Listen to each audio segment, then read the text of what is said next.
बिस्मिल्लाहिर्रहमानिर्रहीम। अस्सलाम वालेकुम पाकिस्तान। नाजरीन, आप देख रहे हैं आवाज़ बहावलपुर न्यूज़ चैनल और मैं हूं आपका मेज़बान अहमद महमूद। नाजरीन, जैसा कि आप सब जानते हैं कि हम आप लोगों के लिए आज की शख्सियत प्रोग्राम लेकर आया करते हैं। आज मैं बार एसोसिएशन चीचावतनी में मौजूद हूँ। आज मैं आपको जिस शख्सियत का तारुफ़ करवाने जा रहा हूँ, आप किसी तारुफ़ के मोहताज नहीं हैं। डायनामिक पर्सनैलिटी हमारे साथ मौजूद हैं, सीनियर कानूनदान हमारे साथ मौजूद हैं। चौधरी मोहम्मद मंशा बाट साहब, एडवोकेट हाई कोर्ट, सदर बार एसोसिएशन चीचावतनी। आप साबिक सदर बार एसोसिएशन चीचावतनी 2010 और 2011 में रह चुके हैं। आप साबिक असिस्टेंट अटार्नी जनरल पाकिस्तान रह चुके हैं।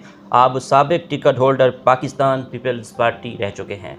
आज हम कानून के हवाले से बात करेंगे, सर की प्रोफेशनल लाइफ के हवाले से ख़ुसूसी गुफ्तगू करेंगे। तो आइए बात करते हैं, मुलाकात करते हैं। अस्सलाम वालेकुम सर। वालेकुम अस्सलाम। सर कैसे हैं आप? अल्लाह का शुक्र है, बिल्कुल ठीक है। सर, आपने अपनी इब्तदाई तालीम कहाँ से हासिल की और आपका तालीमी सिलसिला कैसा रहा? मैंने प्राइमरी जो है वो अपने गांव से, चक नंबर 88 बारहल मेरा गांव है, वहाँ से हासिल की। उसके बाद 89 बारहल हमारे साथ है गाँव, मिडिल वहाँ से किया। फिर उसके बाद काम वाला बंगला गवर्नमेंट हाई स्कूल से मैंने मैट्रिक किया। पोजीशन के साथ इन सारे स्कूलों में मेरी फर्स्ट सेकंड पोजीशन आती रही है। माशाअल्लाह। उसके बाद मैंने एफएससी गवर्नमेंट कॉलेज साहिवाल से की और बीएससी भी मैंने गवर्नमेंट कॉलेज साहिवाल से की।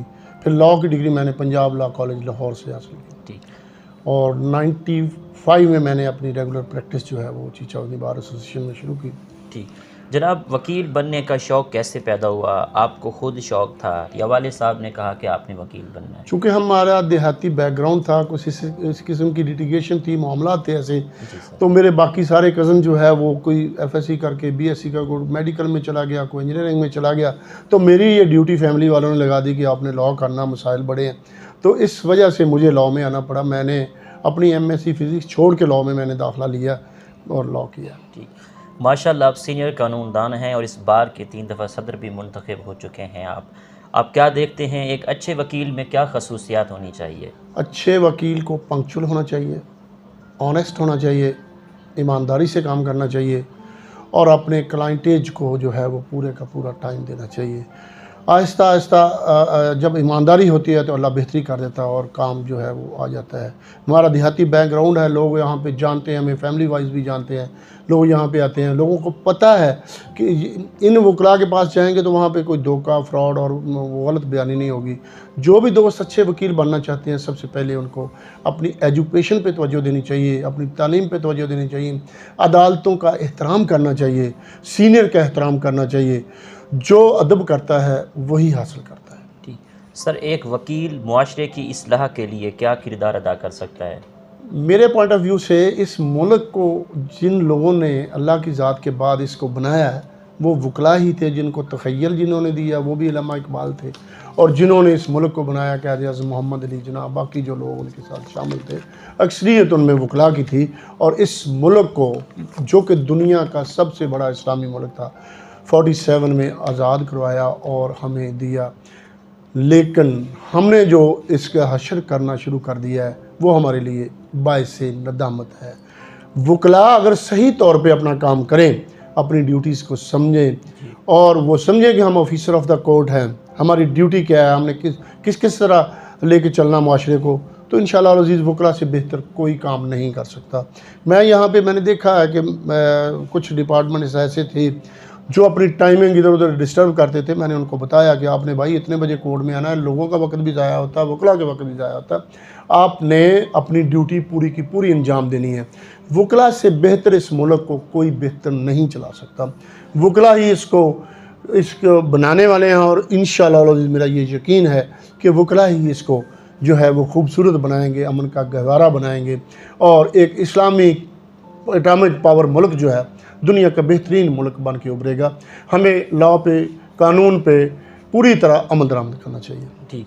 अच्छा जनाब, माशाल्लाह, आप इस बार के 2 दफ़ा पहले सदर भी रह चुके हैं, अब आप सदर हैं। वकला साहबान ने आपको सदर मुंतखब किया है, वकला साहबान का किन अल्फाज में शुक्रिया अदा करेंगे? मेरा ख्याल शुक्रिया तो मैं अदा ही नहीं कर सकता। अल्लाह ताला की ज़ात के बाद मेरी ये कम्युनिटी, मेरे ये भाई जिन्होंने मुझे एक दफ़ा मैं जनरल सेक्रेटरी बना इस बार का और 2 दफ़ा लगातार 10 और 11 में प्रेसिडेंट, अब तीसरी दफ़ा प्रेसिडेंट, 4 मौके अल्लाह ताला ने मुझे दिए हैं और इन भाइयों ने पहले से बढ़कर अगले वोट, उससे बढ़कर अगले में भी ज़्यादा, उससे बढ़कर अगले में भी ज़्यादा, जितनी ज़्यादा मैं इनकी खिदमत करूं, इनका शुक्रिया अदा करूं तो मैं पूरा नहीं उतर सकता। मैं कोशिश करता हूं कि अपनी कम्युनिटी के लिए इंतहाई मेहनत के साथ काम करूं और मैं अपने आप को, अगर मैं प्रेसिडेंट हूं तो पूरी बार का, किसी ग्रुप का नहीं, पूरी बार का मैं प्रेसिडेंट हूं और पूरे वकला कम्युनिटी के लिए काम करना मेरी ड्यूटी और मेरा फ़र्ज़ है, जिसको मैं कोशिश करता हूं कि अच्छे तरीके से मैं निभाऊं। मैंने अपने तौर पे जब मैं पहले प्रेसिडेंट था उस वक्त भी मैंने ये कुछ फार्मूले ऐसे बनाए थे, मामला किए थे कि अगर कोई वकील अल्लाह ना करे बीमार हो या अचानक उसकी डेथ हो जाए तो उसके बच्चों के लिए उस वक्त हमने 50,000 रुपया कुलखानी से पहले उसके बच्चों को उसके घर दे के आते थे। अच्छा। अब हमने फ़ंड कैम किया है, यहीं से मैंने वकला की अपनी बरादरी वकला कम्यूनिटी से के तावन से हम वकालतनामे फ़रोख्त करते हैं, वो फ़ंड हमने अलहदा तौर पे रखा और जो भी वकील कोई फौत हो जाता है तो उसके बच्चों को हम कुलखानी से पहले 1 लाख रुपया उसके घर दे के आते हैं। और एक चीज़ मैंने और की है कि जो न्यू वकला इस साल 2024 में आए हैं उनको 5,000 रुपये स्कॉलरशिप या एजाज़ बार की तरफ से पर मंथ हम दे रहे हैं और इंशाअल्लाह अज़ीज़ अगर हालात बेहतर हुए तो हम कोशिश करेंगे कि इसको बढ़ाया जाए और जितना भी हो सके अब जो नए हमारे दोस्त आ रहे हैं उनके मसाइल को ऐसे तरीके से हल किया जाए। जी अच्छा सर, आप तीनों टेनोर में आपके दौर में बार और बेंच के ताल्लुकात किस तरह रहे?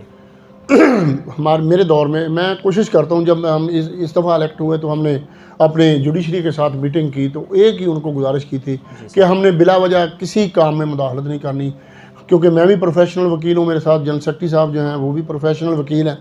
आप लोगों को इंसाफ दें, कोई रुकावट बने, कोई ज़्यादती हो, कोई छोटा मोटा मामला हो जो हमारे हल करने वाला हो तो हमें बताएं, हम हल करेंगे। लेकिन लोगों को बाहर खड़े जो लोग हैं, ये हमारी अदालतों के बाहर खड़े हैं, इनका इत्मीनान हम पे भी पूरा हो और अदालतों पे पूरा हो। अदालतें यकीनन लोगों को इंसाफ दे रही हूँ। हमारा कभी कोई मामला ऐसा नहीं हुआ। चीचा वाली बार बहुत अच्छी बार है, जो दोस्त यहाँ से जुडिशल अफसर ट्रांसफ़र होकर जाते हैं तो वो उनसे पूछिएगा कि वो कहेंगे कि शायद पंजाब की सबसे अच्छी बार चीचा वतनी बार है। हमने बिला वजह कभी लड़ाई झगड़ा नहीं किया। कोशिश ये करते हैं कि छोटे छोटे मामलात को यहीं पे बैठ के अपने बार रूम में ही हल करें। ठीक सर, आपने अपने टेनोर में इस बार को लेकर क्या क्या डेवलपमेंट करवाई, हमारे नाज़रीन को बताइएगा। मैंने सर जब मैं पहली दफ़ा जनरल सेक्रेटरी बना तो मेरे साथ जो प्रेसिडेंट साहब थे वो इतने वर्क करने वाले थे, बूढ़े आदमी थे। तो मैंने देखा कि हमारे वकला कम्यूनिटी उस वक्त 160 के करीब जो थी वो तादाद थी हमारी सन 2000 में, तो उसमें 60 वकला जो है उनके पास चैम्बर नहीं थे। तो मैंने बड़ी कोशिश की, कुछ मेरे सीनियर दोस्त जो थे वो मेरे साथ थे, मुझे गाइडलाइन देते थे। काफ़ी सारे दोस्त सीनियर मोस्ट जहाँ पे मुझे ज़रूरत पड़ती थी वो मेरे साथ जाते थे। तो मैंने जाके बोर्ड ऑफ रेवेन्यू से चैम्बर्स मंजूर करवाए और कोई भी बंदा जो है वो वकील जो है हमने चैम्बर लेस नहीं छोड़ा था। 60 चैम्बर में अलाट करवा के लाया, उनकी कुरान अंदाजी की, उनकी बुनियादें मरी और वो वकला में कुरान अंदाजी के तौर पे बार में बैठ के हमारे जितने सीनियर वकला साहबान थे उन्होंने उस कुरान अंदाजी को वॉच किया और किसी किस्म की उसमें बददियानती नहीं की। कोई बंदा सन 2000 में चैम्बर लेस नहीं रहा था। सब वकला जो है उनको चैम्बर उनके मिल गया था और एक बंदे को एक चैम्बर था। उसके बाद मैं 10 में इलेक्ट हुआ और मेरे से पहले नासिर महमूद चौधरी साहब हमारे भाई हैं बड़े, उन्होंने ये हमारा बार रूम बड़ा छोटा हो गया था, उन्होंने इस बार रूम को डिमोलिश करवाया, कोई फ़ंड लिया तो इसको तमीर इसकी शुरू की, लेकिन चूँकि फ़ंड इनसफिशिएंट थे ना हो सका। तो जब मेरा टेन्योर आया तो मेरा ताल्लुक चूँकि पाकिस्तान पीपल्स पार्टी से है और मैं पाकिस्तान पीपल्स पार्टी का कोर कमेटी का मेंबर भी हूँ पंजाब का और टिकट होल्डर भी हूँ। तो मैंने अपनी गवर्नमेंट से रब्ता किया, वफाकी वज़ीर तालीम से, प्रेसिडेंट साहब से, बाकी दो, तो उन्होंने मुझे इतने फ़ंड दिए इसके लिए कि ये जो बार रूम बना हुआ है, लेडीज़ बार रूम बनाया हमने, ये प्रेसिडेंट ऑफिस बनाया, बड़ा हॉल बनाया, ये सब का जब राउंड अबाउट उस वक्त 50 लाख रुपया लगा के हमने ये सारी बिल्डिंग जो है वो तैयार किया। शायद पंजाब में आपको इससे खूबसूरत बार रूम कहीं भी नहीं मिलेगा और ये इसी वजह से हुआ था कि चूँकि हमारी गवर्नमेंट थी, हमारी गवर्नमेंट ने हमें बहुत सपोर्ट किया, हमें पैसे दिए। फिर उसके बाद एक चीज़ और हुई कि कुछ पैसों की कमी बेशी होगी तो हमारे यहाँ पे ये जो कॉस्मेटिक्स का बड़ा कारोबार है, ये क्रीमें वगैरह जो बनाती हैं, उनसे मैंने रब्ता किया। तो उन दोस्तों ने, एक ने मुझे ये पूरा बार रूम जो है वो इलेक्ट्रीफाई करवा के दिए गोल्डन बर्न वालों ने, फिर दूसरी आगे जो थी फेस फ्रेश कंपनी वाले, उन्होंने हमें इसको जितना फर्नीचर हमें चाहिए था वो दिया, और अल्लाह की मेहरबानी से हमने ये सारे का सारा सेटअप पंजाब में कोशिश की। सबसे खूबसूरत हमारा हाल है, सबसे खूबसूरत हमारा बाथरूम है, और तमाम फैसिलिटी यहाँ पे अवेलेबल है, अल्लाह का शुक्र है। ठीक सर, पाकिस्तान की अदालतों में केस सुस्तरवी का शिकार क्यों हो जाते हैं, इसकी क्या ख़ास वजह है? मैं गुजारिश करूँ जी, जब से मदई घर से निकलता है ना, वो जहन में ये रखता कि जितना झूठ मुझसे बोला जाए FIR में मैंने वो बोला है। ठीक सर। गवाहान भी ठीक नहीं होते, फिर हम ले के आ जाते हैं अदालत में और वकला के पास। फिर ट्रायल जो है ना वो मुलजमों का नहीं होता या जज का होता या वकला का होता। हमें सब को सच पे बेस करना चाहिए, सच को लेके अदालतों में आना चाहिए, तो फिर ही इंसाफ जो है वो सही होगा। हम जो है ना बेसिकली बतौर मुआशरा शुरू से ही हम इस मुकदमाबाजी में कोई ना कोई ऐसी चीज़ें डाल देते हैं जिनका हकीकत से कोई ताल्लुक वास्ता नहीं होता। लेकिन फिर भी मैं समझता हूँ कि निज़ाम अदल जो है हमारा बाकी तमाम डिपार्टमेंट से बेहतर है। 8 बजे अदालतें लगती हैं, जज साहबान आ जाते हैं और वो लोगों को सुनते हैं, उनकी ग्रीवेंसेस जो है वो उनको दूर करते हैं। मैं समझता हूँ कि जिस तरह बाकी डिपार्टमेंट्स तबाह हुए हैं, अदलिया उससे बेहतर है। ठीक सर, पाकिस्तान में इंसाफ की फराहमी को बेहतर करने के लिए एज अ कानूनदान आपकी क्या तजवीज़ है? मैं तो यही राय देता हूँ कि पुलिस डिपार्टमेंट को बेहतर होना चाहिए, इन्वेस्टिगेशन बेहतर होनी चाहिए, प्रोसिक्यूशन बेहतर होनी चाहिए, और इसमें एक्सपर्ट लोग जो है ना वो आने चाहिए जो इसको सारे मामले को चेक करे, उसके बाद अदालतों में जाए। या फिर ये जैसे FIR करती है, बाकी करते हैं कि prior to the registration of case इसकी इंक्वायरी कंप्लीट हो और वही लोग इंक्वायरी के बाद आए जो जेन्युइन गुनाहगार हो, ताकि इंसाफ जो है वो जल्दी और स्पीडी हो सके। ठीक सर, हमारी ज़िंदगी में रूल ऑफ लॉ की क्या अहमियत है? जब इंसाफ नहीं होगा, रूल ऑफ लॉ नहीं होगा, तो मैं नहीं समझता कि इस यहाँ से मेरी जगह से उठ के हम दरवाजे तक नहीं जा सकते, कई रुकावटें हैं। तो हमें पता कीप टू द लेफ़्ट, तो लेफ़्ट पे चलना है। जब हमें यही नहीं पता होगा या ये कानून नहीं बना होगा, तो फिर तो जहाँ पे भी जाएंगे रुकावटें होंगी, जहाँ पे भी जाएंगे मसाइल होंगे। इन मसाइल को दूर करने के लिए टॉलरेंस होनी चाहिए, इंसाफ होना चाहिए, लोगों के साथ ज़्यादती नहीं होनी चाहिए, इंसाफ बिला तख़यीर और बिला इम्तियाज़ होना चाहिए। मैंने देखा है ये यहाँ अदालतों में, हमने जो गरीब लोग फंस जाते हैं एक आध साइकिल चोरी में, उनकी फिर जो जाके रुकता है ना वो कार की चोरी पे या प्राडो की चोरी पे जाके रुकता है केस। ऐसे मुकदमात बन जाते हैं जैसे सारी की सारी वारदातें पाकिस्तान में जो हुई हैं वो इन्होंने की हैं। कुछ ज़्यादतियाँ भी हो रही हैं, लेकिन ऑनेस्ट लोग जब आ जाएंगे उसको कमेटीज़ बना देनी चाहिए कोई ना कोई, जो इन्वेस्टिगेशन को वाच करे कि इन्वेस्टिगेशन सही हुई है या गलत हुई है। जिस बंदे को इन्होंने प्रोसिक्यूशन के लिए अगर भेजा अदालत में, क्या वो गुनाहगार भी है या ऐसे ही उसको लगा दिया। जैसे 9C के केसेस में हम देखते हैं कि जितने ज़्यादा पर्चे हो रहे हैं उतनी ही ज़्यादा जो है वो मनशियात चल रही है। और एक चीज़ और मैंने देखी है, हमारी रेलवे लाइन साथ है, यहाँ पे जाके आप देखें कि 10, 12, 14 साल के बच्चे जो हैं, 15 साल के बच्चे जो हैं वो इंजेक्शन लगा रहे हैं अपने आप को, नशे के टीके लगा रहे हैं। ये किसने दूर करना है? ये जो हमारे बैठे हुए ड्रग इंस्पेक्टर, हेल्थ वाले, इनको देख के हमारी नस्लों को आगे लेके चलना। हम दुनिया में पीछे रह गए। अगर इंडिया के साथ कंपैरिजन करें तो उनकी केरला स्टेट में ही 300 यूनिवर्सिटी है और इंडिया दुनिया की 5वीं बड़ी मईशत बन गया है। तो हम कहाँ पे खड़े हैं? हमें अपना एहसास करना चाहिए, नफ़रत को, मुनाफरत को, मुनाफकत को और लड़ाइयों को ख़त्म करना चाहिए। हर जगह पे इत्तेहाद होना चाहिए। हम लेकिन बदकिस्मती ये है कि हमारे यहाँ मस्जिदों में भी लड़ाई होती है, बारगाहों में भी लड़ाई होती है, इदारों में भी लड़ाई होती है। तो लड़ाई किसी चीज़ का हल नहीं है और लड़ाई बंदे को, मुआशरे को, कौमों को पीछे लेके चली जाती है। हमारा पढ़ा लिखा तबका जो है वो मायूसी का शिकार है। उनको सही फैसिलिटेट करके उनकी जॉब्स का इंतज़ाम होना चाहिए और लोगों को इंसाफ मिलना चाहिए ताकि हम मुत्तहिद रह सकें। जहाँ पे इंसाफ नहीं होगा वहाँ मुत्तहिद नहीं रह सकते, वहाँ बदअमनी होगी। पाकिस्तान की मौजूदा मुल्क की सियासी सूरत हाल के हवाले से आपका क्या तबसरा है? मैं तो सच्ची बात बताऊं आपको, पता नहीं सियासत कहाँ से चल रही है और क्या हो रहा है। बेहतरी जो है आज से कल बेहतर नहीं आ रहा और आज से कल बेहतर नहीं होगा। तो बंदे को समझ जाना चाहिए कि हम किस डगर पे चल रहे हैं। ये देखें, यही साल चल रहा है और मेरा बेसिकली मैं एक ज़िम्मेदार हूँ।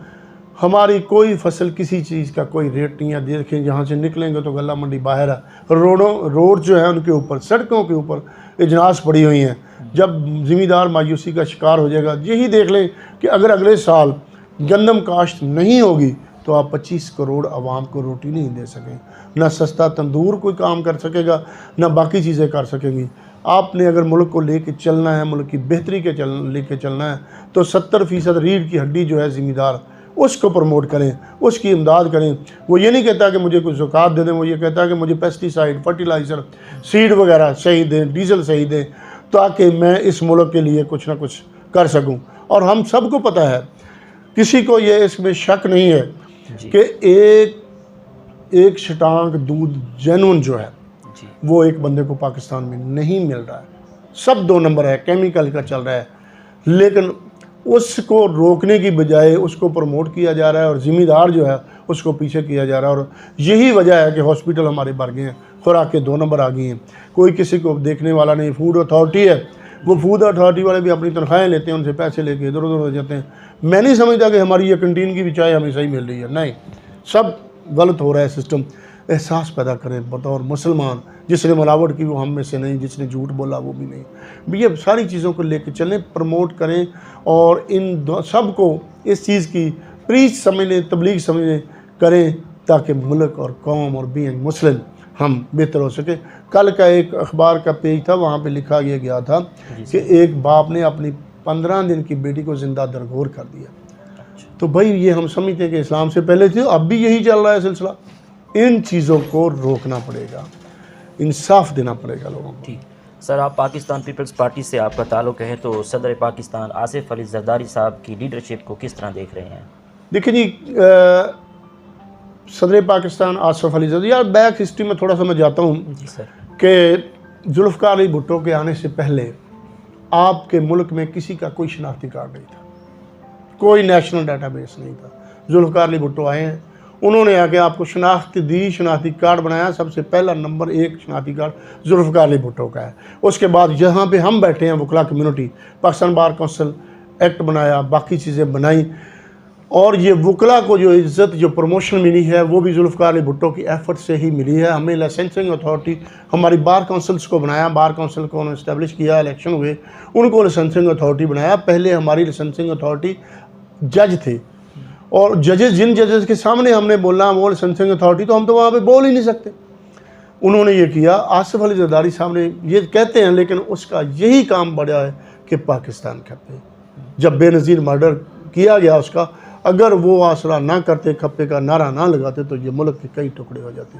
उसके बाद वो आए हैं, 18th अमेंडमेंट लेके आए हैं, सूबों के सारे मामलात को हल किया, रिकॉन्सिलिएशन को डेवलप किया, प्रमोट किया, तमाम सियासी पार्टियों को इकट्ठा करने की कोशिश की। भाई हम ये समझते हैं हमने वहाँ से ट्रेनिंग ली है, क्या लड़ लड़ के हमने तबाही की तरफ ही जाना है, या हमने इकट्ठे होके? ये सियासतदान इकट्ठे नहीं हो सकते। जब बीबी बेनज़ीर शहीद ने नवाज शरीफ के साथ रिकन्सिलिएशन का किया और COD साइन किया, COD एक ऐसा डॉक्यूमेंट है जो आईने पाकिस्तान के इक्वल है, तो वो बर्दाश्त होता रहता था। क्या ये सियासी पार्टियां इकट्ठी बैठ के इस मुल्क और कौम के लिए और अपने आने वाले बच्चों के लिए ये बेहतरी नहीं कर सकते? तहम्मुल, सब्र, बुर्दबारी की निशानी है आसिफ अली जरदारी, जिसने 12 साल जेल जो है वो काटी, और हमारी अदालतों ने स्टैट्यूटरी ग्राउंड्स भी ख़त्म कर दी, लेकिन प्रेसिडेंट ऑफ पाकिस्तान बन के किसी के साथ कोई ज़्यादती नहीं की। हमारा 2008 से 13 तक हमारी गवर्नमेंट रही है, और हमारा ये ऐलान होता था, हमारी लीडरशिप ये ऐलान करती थी कि कोई हमें दिखा दें जो सियासी कैदी हमारी वजह से जेल में हो। हमारा तो ये रवैया है, हमारा तो ये सलूक है। हमने तो जरदारी साहब के साथ सामने हमने बैठ के हम बातें करते हैं, वो कभी किसी बात में नाराज़ नहीं होते, वो बड़ी ही अच्छे तरीके से जो है वो हमारी बातों को सुनते हैं। इसी तरह बिलावल का रवैया है, वो भी नहीं ऐसे। हमने इंतकाम की सियासत हमारे लीडर नहीं करते, हम करते तो ये मुल्क अब तक इंतशार का शिकार हो जाता, लेकिन सब्र किया, जुल्म को हमने सहा। इससे पीपल्स पार्टी से ज़्यादा जुल्म सियासी किसी पार्टी के साथ नहीं हुआ। हमें तो 12-12 साल जेलों में रखा गया, हमारे तो किसी लीडर को नहीं छोड़ा गया, हमारे लीडर्स को तो किलों में बंद किया गया, कोड़े मारे गए। अभी तो किसी को नहीं है, प्रोटोकॉल मिलता है, जेलें मिलती हैं, लेकिन हम इसके भी ख़िलाफ़ हैं। लीडरशिप जो है वो जेलों के लिए नहीं है। लीडरशिप बहुत मुसीबतें झेलती है, लोगों की बड़ी बातें सुनती है, आपके मुल्क को मुतहद रखती है, आपकी कौम को इकट्ठी करके रखती है। अगर आपने इन्हीं को ही बुरा भला कहते जाना है तो फिर लीड कौन करेगा, कौम को संभालेगा कौन? इन्हीं लीडर्स में से कभी कोई आ गया, कभी कोई आ गया। लीडर्स ही संभालेंगे और मुल्क तरक्की की तरफ जाएगा। मैं समझता हूँ कि सबसे ज़्यादा कंट्रीब्यूशन बेनज़ीर की डेथ के बाद अगर किसी सियासतदान की है तो वो आसिफ अली जरदारी साहब ही है। ठीक जनाब, आपकी नज़र में कामयाबी क्या है? कामयाबी मेरी नज़र में वो है कि लोग हम पे एतमाद करें, हमारा मुआशरा हमें ईमानदार समझे और हम ईमानदारी का सबूत दें और कौम को मुतहद करके रख सकें, लड़ाई झगड़े ख़त्म करें, मामलात को खुश उसलूबी से नेगोशिएशन के ज़रिए जो है वो हल करें। हमने बहुत जब भी से होश संभाला यही सुने कि मुल्क बुरे हालात से गुजरा है, तो भाई हम कभी सुनेंगे ये मुल्क अच्छे हालात से गुजरा है तो ये मुल्क के हालात हमारे ही हवाले हैं, हमने ही इनको बेहतर करना है और हमने इस सब्र तहम्मुल से एक दूसरे को बर्दाश्त करके आगे लेके चलना है। ये नहीं है, ये हमने देखा है कि एक कहता जी धांधली होगी, तो भाई धांधली तो सेनेट के इलेक्शन में भी हुई थी। जिस सेनेट के इलेक्शन में 36 वोटर वाला जीत गया था और 64 वाला हार गया था। इन सारी चीज़ों को हमें पता है, हमने रिमूव करना है, ख़त्म करना है, एलिमिनेट करके आगे चलना है, एक दूसरे को बर्दाश्त करना है, एक दूसरे को जगह देनी है ताकि हम एक अच्छी कौम बन सके। देखें बाहर की दुनिया में हमारा क्या स्टेटस है, बांग्लादेश हमसे आगे चला गया, इंडिया हमसे आगे चला गया, बाकी जितने लोग हैं वो हमसे आगे चला गया। क्रिकेट हम खेलते हैं, अफ़गानिस्तान हमसे जीत जाता है, हम निचले निचले निचले बिल्कुल नीचे चले गए। हमने जब हमारी हॉकी टीम होती थी, बाकी टीम होती, क्या मुकाम था पाकिस्तान का, और अब क्या मुकाम है। मईशत में भी गए, सियासत में भी गए, अपनी फॉरेन अफेयर्स में भी तबाही। आपने देखा नहीं था कि हमें 2 वोट या 4 भी नहीं मिले थे जी। और बीइंग मुस्लिम मैंने इंटरव्यू सुने हैं एक दो, जो जब इसराइल और अरब जंग हुई थी ना, तो जुल्फ़िकार अली भुट्टो साहब का दौर था, उन्होंने हमारी आर्मी वहाँ पे गई थी और एक का मैंने इंटरव्यू सुना था कि हमें ये कहा गया था कि आपने इंटरव्यू नहीं देना कहीं पे भी, क्योंकि हमने इसको सीक्रेट रखना। अब पूरी दुनिया इस्लामी मर गई है, ख़त्म हो गई हुई है और वहाँ पे पानी की बोतल नहीं है, नस्ल हमारी जो है वो तबाह बर्बाद हो गई है। फ़लस्तीन में कोई बंदा बात करने वाला नहीं है, एक पाकिस्तान बचा है। जैसे डॉक्टर इसरार साहब कहते हैं कि अल्लाह के नबी सल्लल्लाहु अलैहि वसल्लम ने फरमाया था कि मुझे ठंडी हवाएँ जो है वो मशरक़ की तरफ से आएंगी, तो मैं ये समझता हूँ कि ठंडी हवाएँ यहीं से आनी है। अगर हम मजहबी मुनाफरत और बाकी चीज़ें मुका के सही चलें तो इंशाअल्लाह अज़ीज़ मुल्क तरक्की करेगा। ठीक सर, आपकी इस कामयाबी के सफ़र में दोस्तों का, असातिज़ा का, वालिदैन का कितना साथ रहा? अल्लाह का शुक्र है। सबसे पहले तो मैं अल्लाह का लाख लाख शुक्र अदा करता हूँ, अल्लाह ताला ने कामयाबी दी और इंसानियत की बेहतरी के लिए कुछ काम करने के लिए मौका दिया। पहले जो 2-3 इलेक्शन हुए थे उस वक्त मेरे वालिद साहब अल्लाह की रहमत करे ज़िंदा थे, वो दुआएं देते थे। वालदा तो मेरी 81 में फौत हो गई थी, वो तो मुझे शायद पूरा पता भी नहीं है। बाकी बहनों की दुआएं हैं, बाकी ये जो दोस्त साथ चलते हैं इनको भाई समझते हैं हम। ये बच्चे हमारे छोटे जो वकला साहबान, हमने कभी तफरीक नहीं की कि ये हमारे से पीछे हैं या क्या है, नहीं, हम भाई समझते हैं और उसी का रिज़ल्ट है कि ये हमें हमेशा, मैं लड़ भी पड़ता हूँ इनसे लेकिन ये मेरी बातों का गुस्सा नहीं करते। इनको पता है कि हमें ये बड़ा होने के नाते ही कुछ ना कुछ कहते हैं, वैसे इंटेंशनली कुछ नहीं कहते। अल्लाह का शुक्र है कम्युनिटी अल्लाह ताला ने, और उसकी ज़ात के बाद ये सारी की सारी इज़्ज़त वक़ार जो मिला है अपनी कम्युनिटी से मिला है। और मैं एक चीज़ आपको क्लियर कर दूँ कि हमने इस इलेक्शन में जीतने के बाद जब हम आए ना, आगे हमने कोशिश की है कि जो वकील जेन्युइन हैं या जिन्होंने को 5 साल 3 साल कर लिए वो कचहरी में हैं, यहाँ पे जाली वकला भी पड़े थे, वो हमने निकाले हैं। और ये हम शर्म नहीं आनी चाहिए इसमें। अगर हमने अपने ही घर में गंद जो है वो डाल देना है और इनको नहीं कुछ कहना तो ये 8-10 साल बाद पहले ही बेड़ा गर्क हुआ और ज़्यादा हो जाएगा। और फिर हमने मेमोरेंडम बार एसोसिएशन के तहत 1981 का मेमोरेंडम है, मैंने थोड़ा लॉ इसको पढ़ा भी है। उसके तहत हमने तमाम अपने क्लरिकल स्टाफ को, जो मेरा अमला है यहाँ पे हमारा वकला के, उनको कार्ड बना के दिए स्पेशल। ठीक सर। तो उनकी गिनती भी हम करते हैं और वो कार्ड पहन के अदालतों में जाते हैं ताकि पता चले कि ये वकला के क्लर्क हैं। और कोशिश की है कि बेहतरी हो, सारा सामने नज़र आए कि जनाब ये वकला का अमला है, ये वकील है और ये अदालती अमला है। ठीक सर, आपको टूरिज़म का कितना शौक़ है? पाकिस्तान के कौन कौन से शहर अच्छे लगते हैं? आपका पसंदीदा शहर कौन सा है? अल्लाह का शुक्र है, सारे शहर बहुत अच्छे हैं, अल्लाह ने बड़े अच्छे मौसम दिए हैं। और टूरिज़म पे तो इतना जाया नहीं जाता, मसरूफियत इतनी ज़्यादा होती है कि यहाँ दोस्तों की खिदमत करके ही जो है ना अपने आप को खुश रखते हैं। और अल्लाह का शुक्र है, खुश है, ज़िंदगी अच्छी गुजर रही है। ठीक सर। कोशिश यही है कि किसी ना किसी का कोई ना कोई भला किया जाए। और हमारे बहुत सारे केसेस ऐसे ही हैं जो कॉम्प्रोमाइज़ में चले जाते हैं। हम मिन्नत समाजत करते हैं, लोगों को गुजारिश करते हैं, तो दोस्त हमारे मान लेते हैं। जो लिटिगेंट भी आते हैं उधर से, उनको भी जिसको किसी को कहते हैं ना, तो मेरा ख्याल है अराउंड अबाउट 80% केसेस जो है ना मेरे पास तो जो आते हैं वो कॉम्प्रोमाइज़ में ही हम उसका हल करवा के जो है ना लोगों को घरों को भेज देते हैं। ठीक सर, आपको खानों में क्या क्या पसंद है? आपकी पसंदीदा डिश कौन सी है? भाई जो खाना था ना, डॉक्टर्स ये कहते हैं कि आपने पहले बहुत खा लिया, गोश्त वोश्त जो खाना था वो खा लिया, अब तो सादा सा चल रहा है, सादा लाइट सब्ज़ी चल गई, रोटी चल गई, वो देसी माहौल हमने अपनी भैंसें भूसें रखी हुई हैं इधर, वही देसी सिस्टम चल रहा है। अल्लाह ने जो नेमतें दी हैं बहुत अच्छी हैं, अल्लाह सबको दे और खाने की तौफीक अता फरमाए। ये अल्लाह का लाख लाख शुक्र है। कोई वक्त ऐसे भी आ जाते हैं कि बंदे के पास बहुत कुछ होता है लेकिन वो ममानियत की वजह से खा नहीं सकता। एक वक्त ऐसा भी होता है कि उसका हर चीज़ खाने को दिल करता है लेकिन उसके वसाइल ऐसे नहीं होते, वो खा नहीं सकता। अल्लाह का शुक्र है, अल्लाह ने हर चीज़ दी है और जिस चीज़ को दिल करता है खा लेते हैं। लेकिन मैंने ये भी सुना है कि ज़्यादा खाने से जितने लोग मरे हैं उतने जंगों में नहीं मरे हैं। इस वजह से खाने में भी थोड़ा सा परहेज़ रखना चाहिए। जितनी ज़रूरत हो, अल्लाह के नबी सल्लल्लाहु अलैहि वसल्लम ने कहा भूख रख के खाएँ। जी। और इस्लामाइजेशन को हमने देखना है, इस्लामिक पॉइंट ऑफ व्यू से चलना है। इस्लाम ने मुकम्मल ज़ाब्ता हयात दिया हुआ है, उसी में रहते हुए हम तरक्की कर सकते हैं, इंसाफ कर सकते हैं, लोगों की खिदमत कर सकते हैं। ठीक सर, आखिर में सुनने वालों को, देखने वालों को, वकला बरादरी को इस बार के सदर क्या पैगाम देना चाहेंगे आप? मैं सब दोस्तों को यही पैगाम देना चाहता हूँ कि आपने कोशिश करनी है, हम सब ने मिल के, कि जिस तरह का पाकिस्तान हमारे बड़ों ने हमें दिया है, बहुत ज़्यादा तरक्की नहीं करवा सकते तो कम से कम उसी को मेंटेन रखें। हमने इसकी हिफाजत नहीं की, हमने आज अहद करना है कि इस मुल्क की हिफाजत करनी है, लोगों के साथ इंसाफ करना है, ज़्यादती किसी के साथ नहीं करनी, लोगों को इकट्ठे रखना है, मुआशरे को इस्लामिक मुआशरा अच्छे तरीके बना के रखना है ताकि पाकिस्तानी कौम जो है दुनिया में इसका मुकाम और इसका स्टेटस हो। सर बहुत शुक्रिया। Thank you much.